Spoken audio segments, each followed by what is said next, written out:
Hello everyone. तो जैसा कि आज 1 जनवरी यानी कि न्यू ईयर का आपका आ चुका है और यहाँ पर आपका मंडे भी आज ही हुआ, तो चलिए आपके पास कोई भी एक्सक्यूज नहीं होगा आपको कुछ भी डिनाई करने का। जो भी सारे प्लान हैं आपके रीस्टार्ट करना है किसी भी एग्ज़ाम को लेकर के, पार्टिकुलरली कि कोई एग्ज़ाम टारगेट करना है आपको, तो बिल्कुल सारे मौके आ चुके हैं। आपका न्यू ईयर आ चुका है, तो and wishing you a very happy new year to all कि आप लोग अच्छे से शुरुआत करेंगे इस बार। और जो आपका 2000 यहाँ पर 25 होने वाला है, उसमें आप यहाँ पर कुछ ना कुछ अच्छा कर रहे होंगे या कर चुके होंगे या कहीं से आपका फाइनल सिलेक्शन होने वाला होगा। तो इसी एक साल के अंदर क्या है, इतना यहाँ पर हार्ड वर्क करना यानी कि इतना प्रेशर डाल देना है खुद पर कि आप कहीं ना कहीं जरूर यहाँ पर आप कामयाब हो जाएंगे। चलिए बिना टाइम वेस्ट किए यहाँ पर शुरुआत करेंगे कुछ उन क्वेश्चंस की जो कि आपके यूपी कांस्टेबल और एसएससी जीडी एग्जाम को लेकर के काफ़ी इंपॉर्टेंट होने वाले हैं। चलिए पहला क्वेश्चन देखेंगे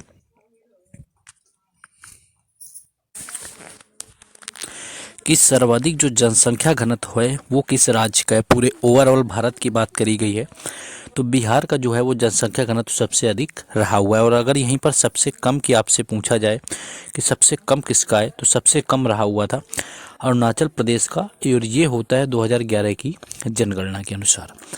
यूपी में अगर आपसे पूछा जाए कि सबसे कम जनसंख्या कहाँ की है, क्योंकि आपके यूपी कांस्टेबल के एग्जाम में आपके यूपी के जिले पूछ लिए जाएंगे, तो यूपी के हिसाब से महोबा जिला जो है वो सबसे कम जनसंख्या वाला जिला हो जाएगा। और जहाँ पर सबसे अधिक जनसंख्या होगी वो हो जाएगा प्रयागराज। ये यूपी कांस्टेबल के लिए है आपका, क्योंकि यहाँ पर अप्रोक्स जो है 59 लाख यानी कि 6 मिलियन आप कह सकते हैं यहाँ की, यहाँ पर अप्रोक्स आपकी जनसंख्या निवास करती है। नेक्स्ट आगे देखेंगे।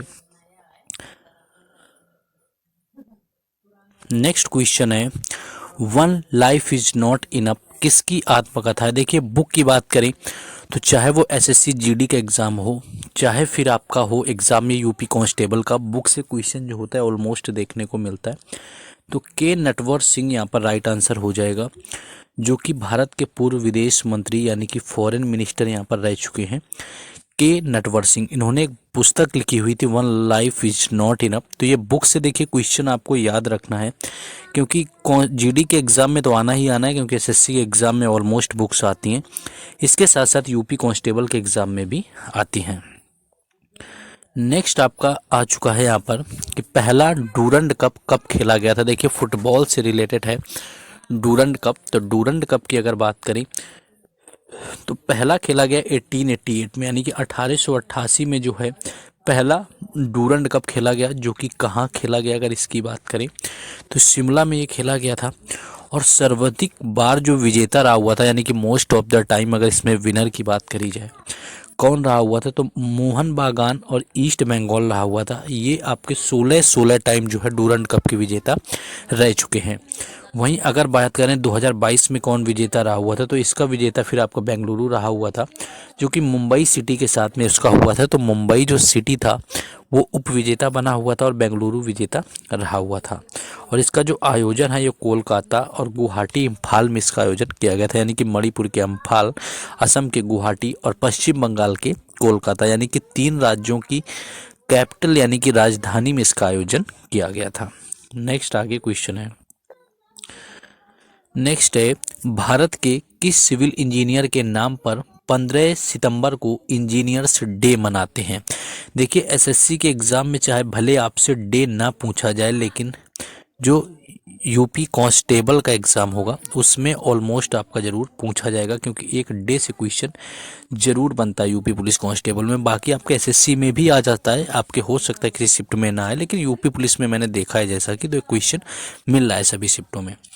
तो 15 आपका सितंबर होता है। पहले तो ये याद रखना है कि जो इंजीनियर्स डे होता है ऑलमोस्ट ये 15 सितंबर को होता है।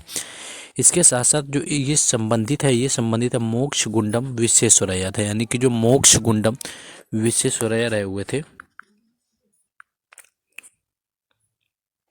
तो यहाँ पर आपको ये याद रखना है कि जो आपका सिविल इंजीनियर डे होता है वो मनाया जाता है 15 सितंबर को। और इसके साथ में ये किसके लिए मनाया जाता है ये भी आप याद रख सकते हैं, लेकिन हो सकेगा तो आपसे डायरेक्टली ही पूछ लिया जाता है कि 15 सितंबर को कौन सा डे मनाते हैं, या सिविल जो इंजीनियर डे होता है उसको कब मनाया जाता है। नेक्स्ट आगे देखेंगे हम लोग क्वेश्चन।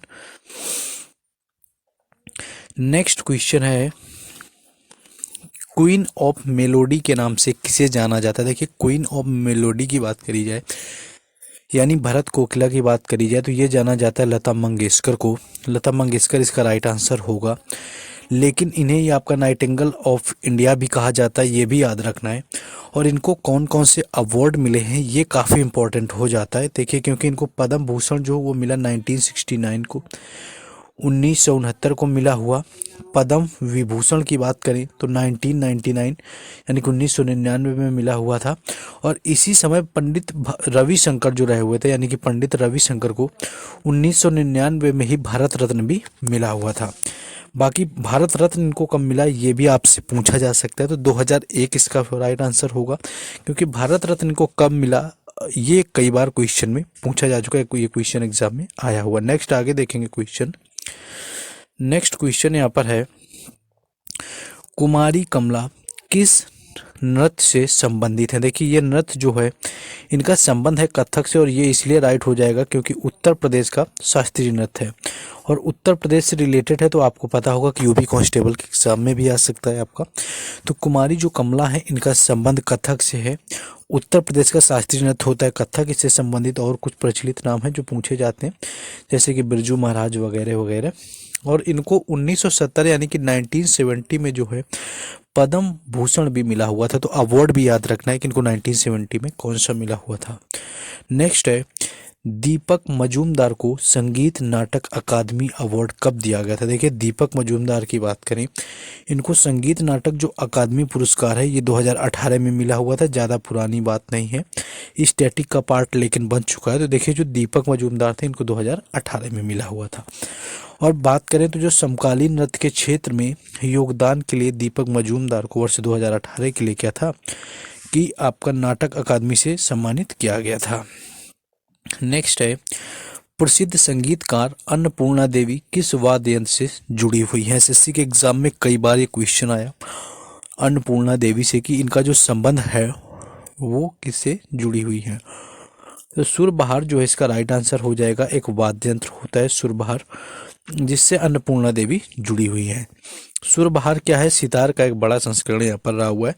और सितार से संबंधित एक और महिला यहाँ पर आपको याद रख लेनी है, अनुष्का शंकर। अनुष्का जो शंकर हैं ये पंडित रविशंकर की बेटी हैं और इनका जो संबंध है वो सितार से है, क्योंकि सितार से ही संबंधित रहे हुए थे पंडित रविशंकर। नेक्स्ट आगे बढ़ेंगे, लेकिन उससे पहले अगर आप चैनल पर नए आए हुए हैं तो आपको सब्सक्राइब कर लेना है, क्योंकि इस तरह का कंटेंट तो आपको मिलता ही है। बाकी आगे के और कुछ प्लान्स हैं, बाकी एनालिसिस जो होता है आपको हर एग्ज़ाम वगैरह का आपको एनालिसिस करवाया जाता है।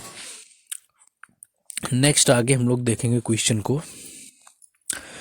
नेक्स्ट क्वेश्चन आपका है, देखिए अब तो 2022 आपके 23 के हो गए, तो ये आपको नोबेल प्राइज़ 2022 के आपकी बात करें तो यहाँ पर इसको बताने लायक नहीं, क्योंकि 2023 के आपके मिल चुके हैं, वो आपको करवा देंगे। क्योंकि देखिए वहाँ पर ऐसे ऐसे मिले हुए हैं कि आपके अलग अलग नाम दिए हुए, मेडिसिन का आपका अलग है, आपका शांति का मोहम्मद नरगिसी को मिला हुआ, तो उसके लिए एक अलग से बना देंगे। क्योंकि एक जो 3 लोगों को उससे संबंधित देख ले कि 3 लोगों से अधिक संयुक्त रूप में क्या होता है कि नोबेल प्राइज़ नहीं ले सकते हैं। यानी कि देखा होगा कि आपने जो केमिस्ट्री का है वो भी 3 लोगों को मिला हुआ है, भौतिकी का है वो भी 3 लोगों को मिला, शांति का पुरस्कार नरगिस जो मोहम्मदी रहा हुआ था वो अकेले मिला हुआ है, तो 3 लोगों से ज़्यादा ले भी नहीं सकते हैं। तो उसके लिए एक अलग से नोबेल प्राइज़ का वीडियो हम बना देंगे।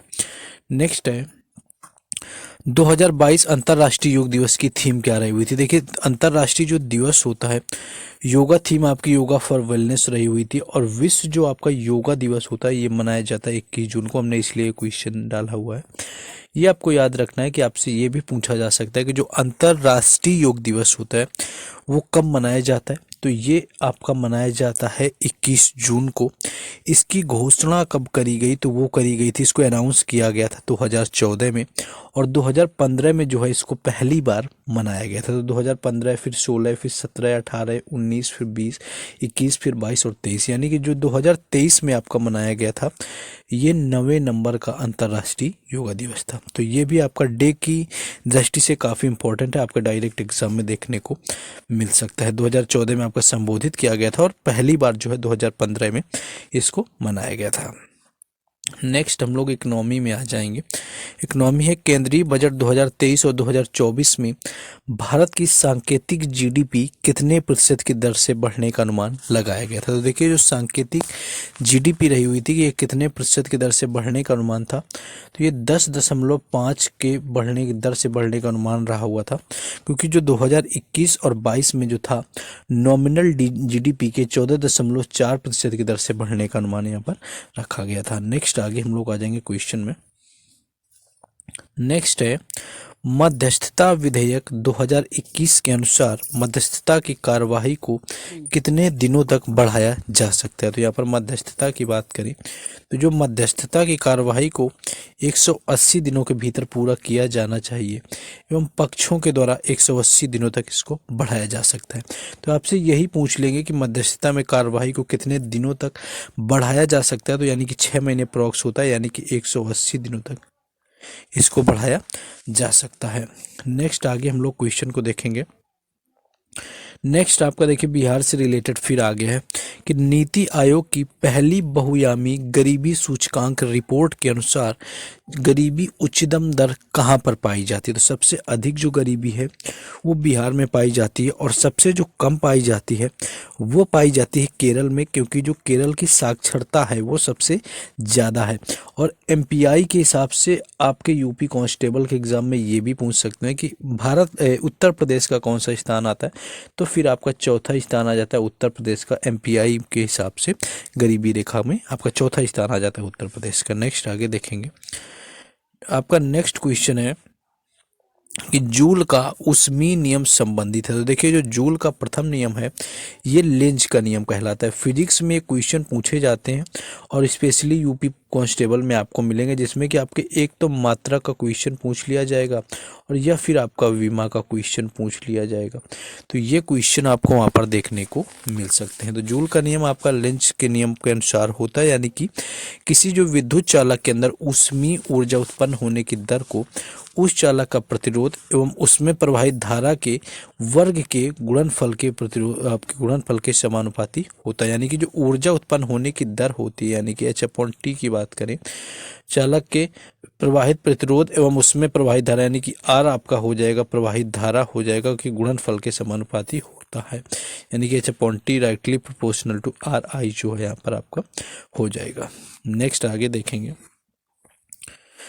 नेक्स्ट क्वेश्चन है बेसिक सा क्वेश्चन है, ऐसे ही क्वेश्चन आपको मिलते हैं कि पेड़ पौधों में पत्ते के हरे भाग को क्या कहा जाता है। या पूछ सकते हैं आपके कि जो हरा रंग होता है वो पत्तियों का वो किसके कारण होता है। तो ये होता है आपका क्लोरोफिल के कारण, यानी कि हरित लवक के कारण क्या होता है कि हरे पौधों में जो मजबूत होते हैं आपके प्राकृतिक यौगिक होते हैं उन्हें आपका अपना रंग दे देते हैं।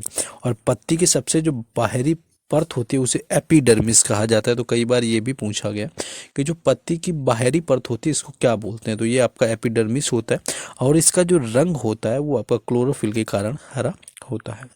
नेक्स्ट आगे देखेंगे।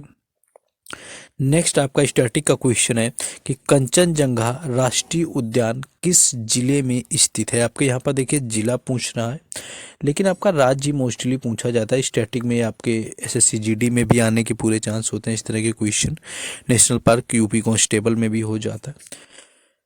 तो कंचनजंगा के लिए आपको ये याद रखना है कि मानगढ़, पहली बात तो यहाँ पर मानगान जो होता है डिस्ट्रिक्ट वहाँ पर स्थित है, लेकिन आप लोग सिर्फ यहाँ पर स्टेट भी याद रख लेंगे तो आपका काम चल जाएगा, क्योंकि ये सिक्किम में आपका है। कंचनजंगा आपको पता होगा कि कंचनजंगा जो है वो सिक्किम में है, तो इस तरह से आप देखेंगे तो कंचनजंगा आपका यहाँ पर जो है सिक्किम में आपका ये नेशनल पार्क भी है। और एक एडिशनल फैक्ट और ये याद रख लेंगे कि जो 2016 में है इसको यूनेस्को की विश्व धरोहर में शामिल किया जा चुका है और अब तक जो है 40 चीज़ें विश्व धरोहर के अंतर्गत शामिल करी जा चुकी हैं। 39वें नंबर पर रामप्पा मंदिर आता है, ये भी आप याद रख लेंगे। और 40वें नंबर पर जो है आपका धौलावीरा आता है जो कि गुजरात में स्थित है। तो 40 जो आपके हैं यहाँ पर हेरिटेज शामिल अब तक ही किए जा चुके हैं। नेक्स्ट आपका एक क्वेश्चन देखिए, आपका कई बार पूछा जाता है कि वधावन बंदरगाह कहाँ पर है। देखिए वधावन जो है बंदरगाह कई बार एसएससी के एग्जाम में आया हुआ है, तो ये महाराष्ट्र में स्थित है। आपका ये याद रखना है, महाराष्ट्र में स्थित है। महाराष्ट्र राज्य में। और अगर ज़िला आपसे पूछा जाए तो पालघर जो है ज़िला इसका हो जाएगा, यानी कि महाराष्ट्र के जो है पालघर ज़िले में आपका स्थित है। तो ये था ऑलमोस्ट आपका प्रैक्टिस सेट नंबर 2 आपको लगातार यहाँ पर हम करवा रहे हैं। फर्स्ट आपका कल था, इसी तरह आपको करवाते रहेंगे। बस आपको सपोर्ट के लिए वीडियो को लाइक कर देना है, चैनल को सब्सक्राइब कर लेना है। बाकी आप शेयर भी कर सकते हैं अपने फ्रेंड्स के साथ में। इसके साथ साथ देखिए वीडियो जो है आपको इससे रिलेटेड अपडेट आपको टेलीग्राम चैनल और व्हाट्सएप ग्रुप पर मिलेगी, जिनके लिंक आपको डिस्क्रिप्शन में दे दिए जा चुके हैं। तो जाइए और वहाँ से जुड़ जाइए। मिलते हैं नेक्स्ट वीडियो में। Thank you.